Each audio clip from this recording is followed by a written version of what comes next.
Okay, welcome to today's discussion about how to choose financial education topics that actually drive appointments. I'm joined here by Devin Kropp, who's the leader of our upcoming Liftoff Financial Educator Marketing Workshop that's starting later this month. So, Devin, I know we hear from a lot of advisors who are worried, who are looking at getting, doing some financial education in their communities, but they're always curious, what should I talk about, right? hmm What topic should I tackle, and what are people going to be interested in? So, when advisors tend to struggle with education-based marketing, how often is, the real problem just finding the topic? I would say actually very often that is the problem. Um, and this kind of goes back to what we were talking about last week for anyone who caught that session too, when we were talking about people being concerned about doing educational events because they feel like they're not a natural born presenter or natural born speaker. And I actually think like a good topic can save you if you feel like you're in that boat. If your content is good and super applicable to the people who are watching it, you can kind of get away with like an average delivery. Whereas if you have a topic that's not super compelling and people aren't interested in, and then also your delivery isn't great, or even if you have a great delivery, it's just not going to land as well. I think a lot of times we run into this issue where being in this industry, like there are certain topics that are super interesting to us, but to the general consumer, like that's not what is keeping them up at night. And so we always say when you're thinking about your topic, like you want to pick that topic that is keeping your ideal client up at night because that is what is going to bring people in. And as long as you're delivering information and education during that workshop, if it's highly relevant to them and giving them some relief from whatever financial anxiety they feel around that topic, they're going to want to move along that process. So I think actually a lot of times we see just the wrong topic being used. If we have advisors who we work with who they come to us and say like, "Hey, I did this presentation and it just didn't land, like I'm not getting a lot of conversion." The first question we normally ask is what was the topic? Because a lot of times it's easy as changing your topic to having a more successful event strategy. Okay, so what would you say? I mean, you've worked with many advisors getting started presenting. What do you think is one of the most common mistakes that advisors do make when it comes to picking the topic they're going to go with? I would say kind of what I mentioned a little bit earlier, where it's like you pick something that's very interesting to you. So a lot of times, right, like we're in this industry and like following the market is very interesting. And so a lot of times advisors will say like do like a market update, which can be a good presentation, especially for clients, maybe like a quick webinar. But if you're going to do a whole event on it, it's really not going to draw a lot of prospects in. They can get that information everywhere. In fact, they're kind of inundated with it, right? We hear about the market all the time. You watch the news, it's everywhere. It's not necessarily solving a pain point for them. Whereas if you do something like, if they're really stressed about what their tax situation is going to look like in retirement and you come out with a presentation on that, like that is highly relevant to them and it's giving them information that they desperately want. So I think my advice is to think about the person that you want to attend this presentation. Who is your ideal client? Who do you want to replicate? What are their main concerns? And choose a topic that way. Don't necessarily pick what's interesting to you at that time because we're in this bubble as an industry where, we think these things are interesting or we think that the general consumer has all the information they need on taxes or Social Security, and that is absolutely not true. You want to think about your ideal client, what issues they come to you with, and think about what kind of presentation you can do to bring in more people like them. Okay, so I think that's great advice. Look at your ideal client. But what kind of fears or uncertainties or big decisions do the best performing topics tend to touch on? Right. So you're always, and when I say this too, we're talking kind of having general ideas here, right? Like your audience best. So if you're, going after, young professionals, you might want to not want to be focusing on retirement topics at this point in time. That's the number one thing to think about, right? Is like who is my audience? Because that's going to influence what you're going to choose. I can sit here and say, most advisors we work with are looking at the retiree, pre-retiree market, and therefore, I typically recommend topics like Social Security or taxes and retirement. But if you're going for a different, audience, you have to keep that in mind, and that's kind of your first decision point of like, what is my niche here? Who am I looking to bring in, and what are their kind of main concerns? Um, Usually you'll know that, right? Because you work with people like them and you know the questions that come in from those clients and you can replicate that. You can also, this is something you can use AI for and ask it to act like this person and what are your biggest financial concerns and think about a topic that way. Um, but again, no matter what, you want to think about what those main insecurities or anxieties are and kind of come up with a topic or use, a horse's mouth topic that is going to help answer those questions for those people because they don't necessarily care about products or strategies or like these big kind of like lofty financial ideas. They want to know, am I going to have enough money in retirement and what is my retirement going to look like? That's what they want answered. That doesn't have to be this super complex, high level, financial strategy conversation. It can be something that might seem simple to you, but could be groundbreaking to them. Yeah, and how important is urgency when it comes to a topic? I mean, ideally, you'd be presenting about something that, the prospects need to start dealing with soon, right? And that's going to make your topic all that much more compelling, right? Yes, yeah, I think that's certainly true. I think it's also true though that you can be talking about Social Security with people who are not yet at claiming age, right? They still have some years to go before they make a decision, but you getting to them before they're at that age can stop them from making a mistake. So, I mean, urgency is always good in marketing, right? If you can say like, hey, like you're 60 and you're going to have to make this decision soon, like come to my presentation. That's always helpful. The flip side of that is I think sometimes advisors hear urgency is important and they decide that they're going to do a presentation on like something that's happening right now, which sometimes can work, right? We get one big beautiful bill passed, there's a lot of confusion, you can do a presentation on that, and that could be something that's good. But again, we don't necessarily need to, the best presentations aren't things that are happening right now all the time, right? We get a lot of information on that. And for most people, they're not always highly concerned with the outcome of what that's going to be. However, there are these kind of core topics that affect everyone that people are interested in get more information about. So I would say like when we talk about urgency, we're talking about like a decision point for a person, not necessarily what's in the news right now. Okay, yeah, even if it's in the future, you could still create a sense of Yes, urgency by yes, stressing the importance to get a right. handle on this now before it Yes, becomes a crisis. absolutely. Yeah. Okay, that makes a lot of sense. Okay, so I know you mentioned Social Security as a topic. I wonder if you had any other examples of topics that do tend to perform well. Yeah, we actually did a survey kind of on what advisors are most likely going to present this year in 2026. Some of that is based on what they did last year, some of it's just looking forward.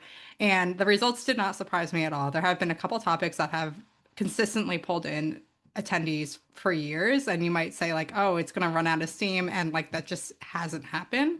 Social Security is the top one, and has been for years and years and years. And the feedback we get on that is like, everyone's presenting on it like should I really be talking about this, there's too much competition, and that's just not the case. Like this is one of the biggest decisions that people make in retirement, and just because someone else is talking about it and putting on a presentation does not mean that they're getting the entire market on that. So don't be afraid of that. So number one, Social Security. The second one in the survey that came back, which I fully agree with, is like taxes and retirement specifically, what that tax picture looks like. Um, we see from our data too that that pulls in people very, very well. As I mentioned, tax law has changed multiple times over the past 5, 6 years at this point. And while the presentation doesn't necessarily focus on those exact changes. The presentation we have here at versus Malprire or Savvy Tax Planning, it's updated with any tax law changes that impact retirement. So it's kind of this presentation that is, all about taxes and retirement, but has some of that kind of like news updates in there too. So that I think could be compelling for people. The last one that we see, which has kind of gotten a resurgence in the past few years, is like the estate legacy planning angle.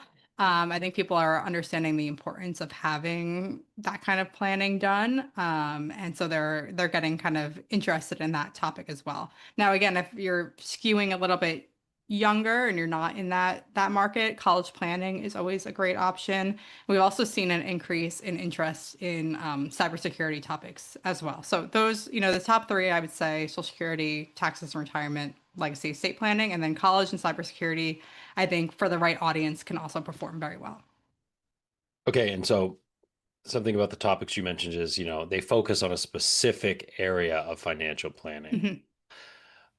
Do you think, and why do you think that topics that, focus on a specific area of financial planning, like Social Security, Medicare, tax planning, etc., perform better than a more generic, financial planning primer Mhm. type topic that I know many advisors um, kind of gravitate to at the beginning, I Yeah, think. that's a great question. I think so. I think there's this fear, and this comes through in like all kinds of marketing with advisors. There's this idea that if you focus on a specific problem or a specific audience, you're going to alienate everyone else who doesn't fit into that.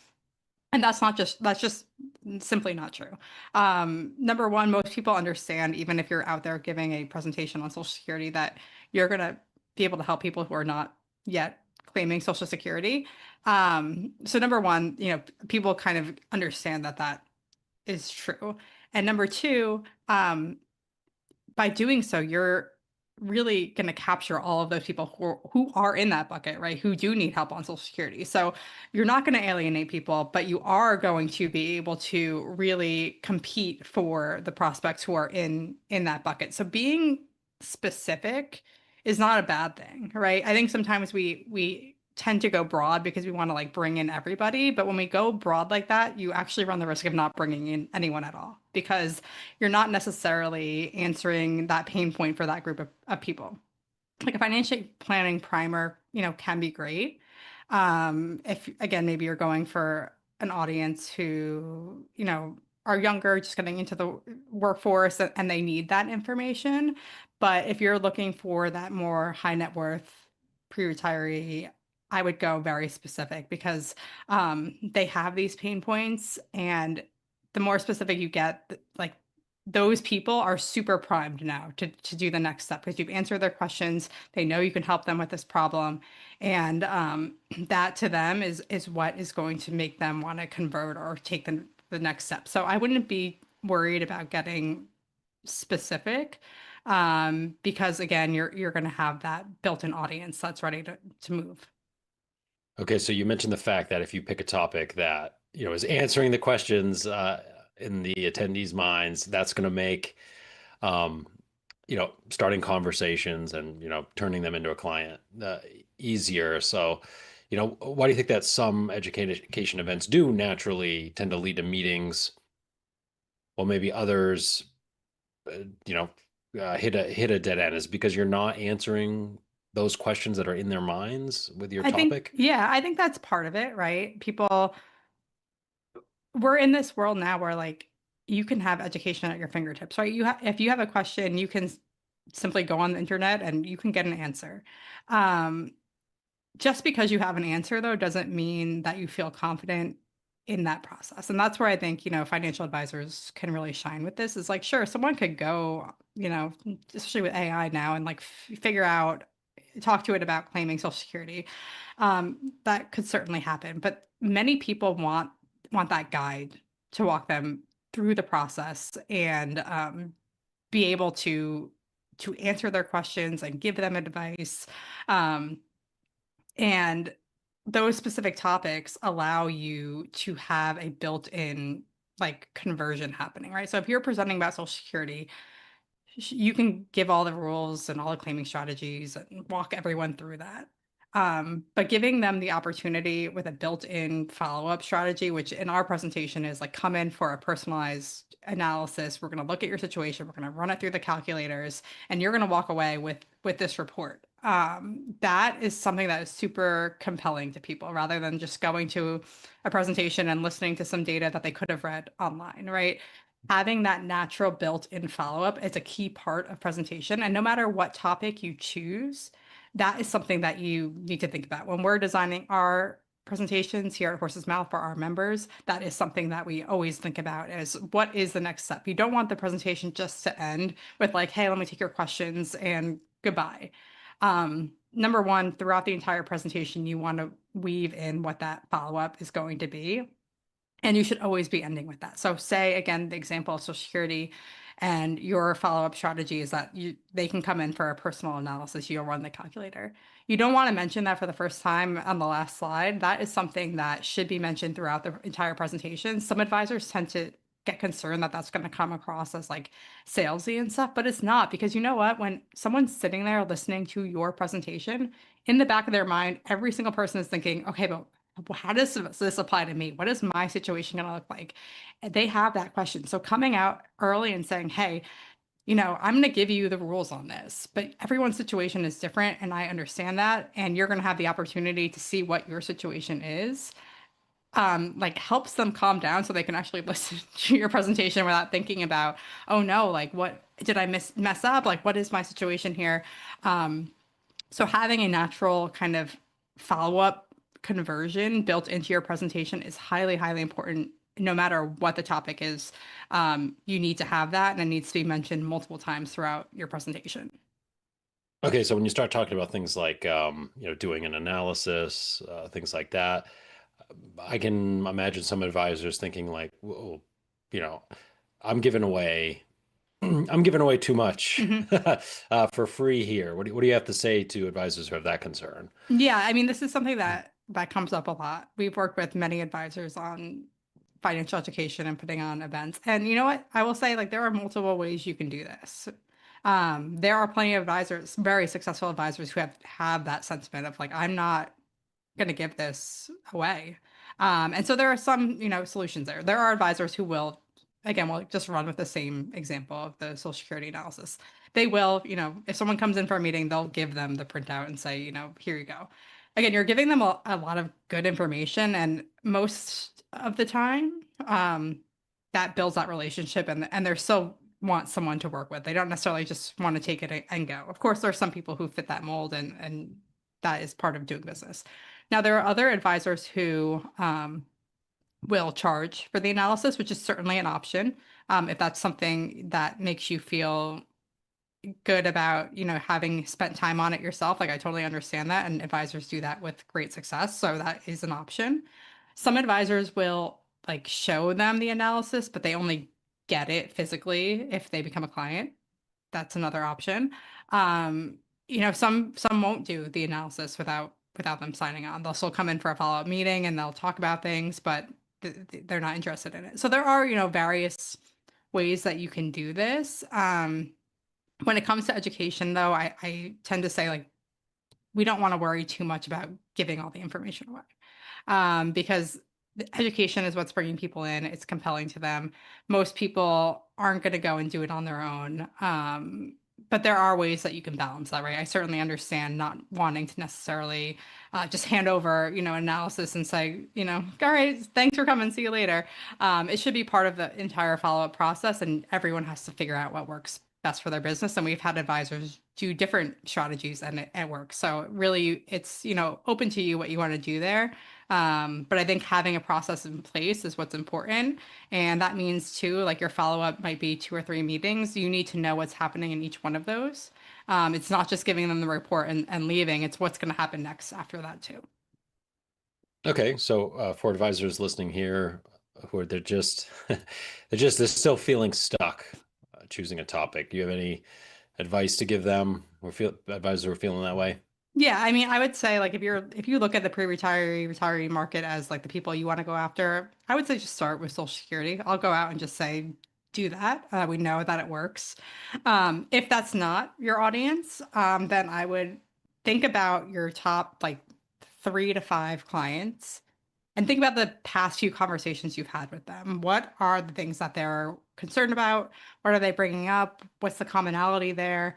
And once you figure that out, think about what kind of educational topic you can build around that. Because ideally, you want to replicate those top clients, right? You want all of your clients to be like those 3 to 5 people who are just great and they're your cheerleaders and they fill out every form you ask them to. How can you replicate them is by educating people on the topics keeping them up at night. So I would say, if you don't want to go with the tried and true or that's not your market, that's where I would start. But if you're like in the retiree space, I would just put a Social Security workshop on the calendar and get yourself ready to go. And of course, the Liftoff Financial Educator Marketing workshop does spend some time helping advisors Yeah, we pick and spent, structure their yes. topic. Yeah. Our first session is we talk a lot about topics. We actually go through, I was reviewing the slides yesterday. We go through like 12 different topics. We talk about the pros and cons of each. We talk about, who is interested in those topics. We talk about kind of that natural follow-up that I was talking about. So we spend a lot of time on topic selection, and we purposefully do that in the first session because your entire strategy is going to be built around this. Like we kind of started when we opened this conversation, your presentation can fail simply because you chose the wrong topic. And so if you're going to build an entire strategy around this, the right topic is the core of that. And so we want to make sure that we have, good topics selected for each advisor that goes through the program. Like everybody's slightly different. So we work with, advisors in the program to figure out what topics make the most sense for them. In fact, we had someone who went through this program last time we did it. And this advisor wanted to target a younger audience, first-time home buyers, in fact. And we didn't really have anything within our library that, she could use for that. So during the program, we worked with her to create a first-time homebuyer presentation, which is now available for our master members. So when I say like we want to work with you on this, like we really want to work with you on this. So if there's something that, doesn't exist that we think is compelling and can help people, like, we're all for finding the topic that really works for each advisor that goes through the program to the point where like developing, a new presentation can occur. So this is really an interactive program. Like we're not just going to sit here and, I'm not going to just read from slides. Here are the topics that you can pick. We really want to work with you on it. That's why we have the weekly coaching office hours that go along with it. That's your opportunity or attendees' opportunity to come and say, hey, like, I need to talk through this with someone. Like, what topics make sense? Because we want to make sure that you're really making a plan that works for you and your business. And that's not going to look the same for every single person that goes through the program. Yeah. And some of the best learning moments do come in those office hours where Absolutely. members are That's just, where this home yeah. buyer presentation came from. And now it's, available to many people. And, we can do that again. So that there is so much value that comes from these office hours where we can just, talk. Not only can you get advice from, us at Horse's Mouth, but the advisors in the program talk to each other, and there's so much learning coming from each other that it's great. And we learn from the attendees too, right? We know we get a finger on the pulse of, what advisors are looking for from an education standpoint, what they want to talk to clients and prospects about. So it's really just a great part of the program. And those, are weekly throughout the program. And then we meet monthly for 6 months following it. So we're not, we really want to see you through the process. We want to get you to a point where you're presenting, you're following up, and any questions that happen during that process, we're there to help, right? Because we know that you're not necessarily going to do your first presentation during the program. It might be a month later. We want to make sure that, you have an opportunity to come back and say, here's what worked, here's what I need to work on. Can you help me troubleshoot that? And that's the point of that kind of 6 month follow-up as well. Yeah. And okay. And so the workshop starts later this month, right? Yep, January 29th is our first session. We meet weekly for 2 hours for 4 weeks. And then again, we have that 1 hour office hour during the week as well. So it's 3 hours a week for you to come and learn and talk. And you leave with a full marketing plan for the year. So you can just kind of get started with it. By the middle of February, you'll be done and ready to go. Okay, and if you want to find out more information or sign up, you can go to horsesmouth.com/liftoff. It's on screen, and then it's also in the description wherever you're watching this. That's going to do it. Devin, thank you for joining me today. Thanks so much. Hope to see everyone soon.